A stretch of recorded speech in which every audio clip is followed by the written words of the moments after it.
Hello, my name is Dr. David Allen. I'm a retired cardiac surgeon and a member of the International Cannabinoid Research Society, ICRS. That means I'm a cannabinoid research scientist.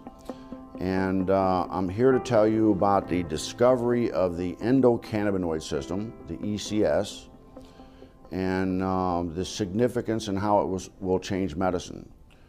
And we discovered the endocannabinoid system about 30 years ago, and we really didn't understand the significance of its discovery.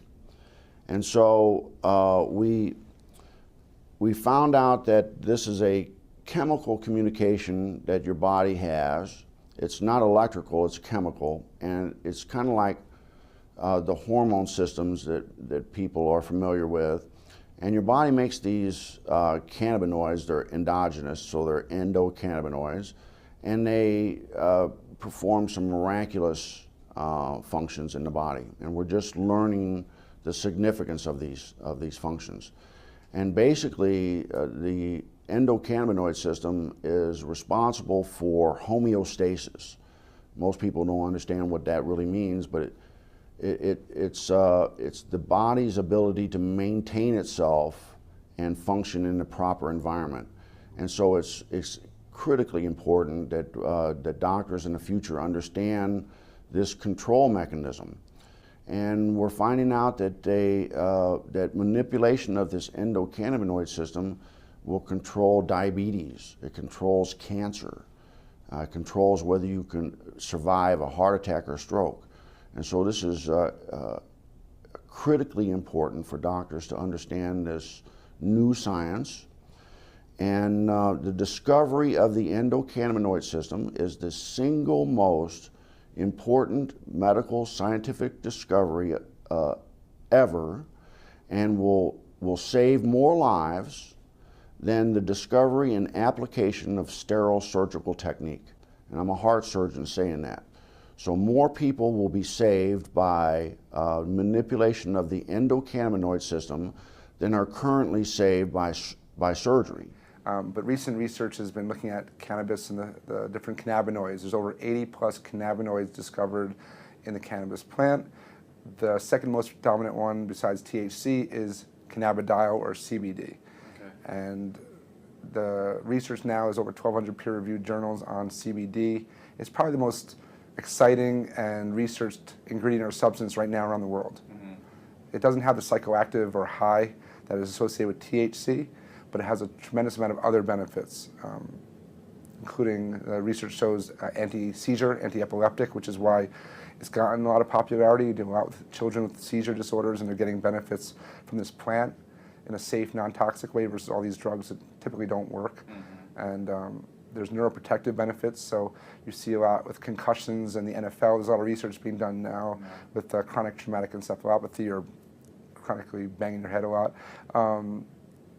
There's anti-anxiety, which is really important. It's the anti-THC of sorts. It calms you down. It helps you manage stress better, which is how I look at it. It's much more as a preventative or daily use substance than just treating disease states. Mm-hmm. And there's immune support. There's it's a huge antioxidant. There's just a tremendous. It's easier sometimes to talk about what it doesn't do than what it does. Dr. Alan Shackelford is a Harvard-trained physician.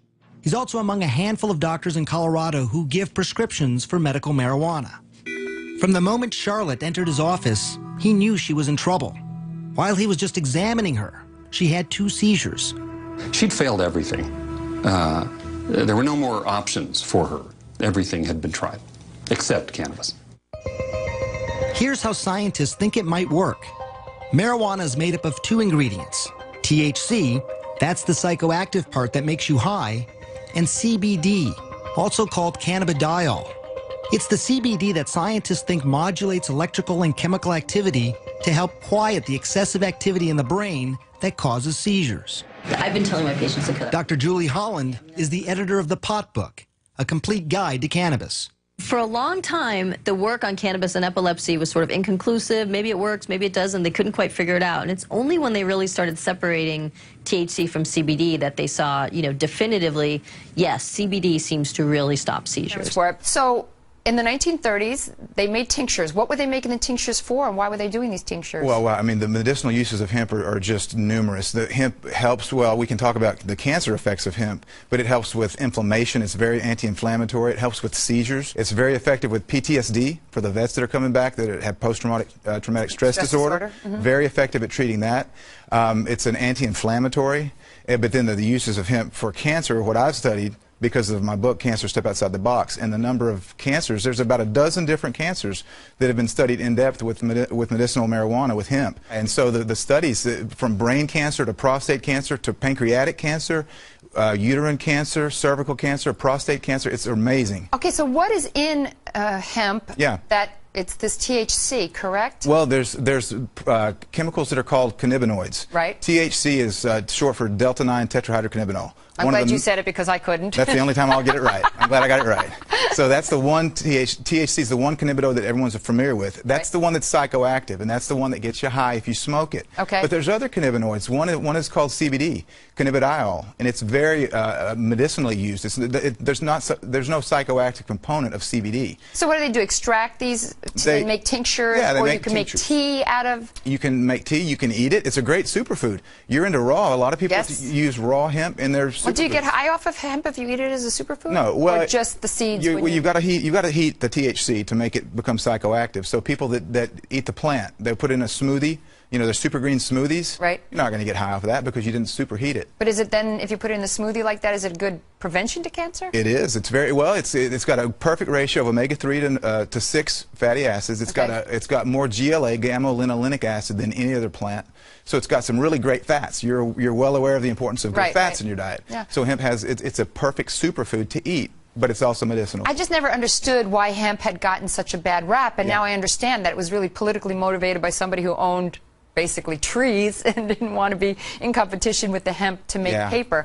And yet, throughout the years after that, so many people suffered because of that. Yeah. So I guess it's actually a good thing that people are coming around a little bit. It is. I'm really encouraged about the different legislation in different states that are trying to legalize medicinal hemp because of the fact that it is so good. It's not just a superfood. It's not just great for industrial uses, as we've mentioned, but it's a really good medicine. Thank you so much for coming on, Ty. I really appreciate you being here. Thank you, Carol.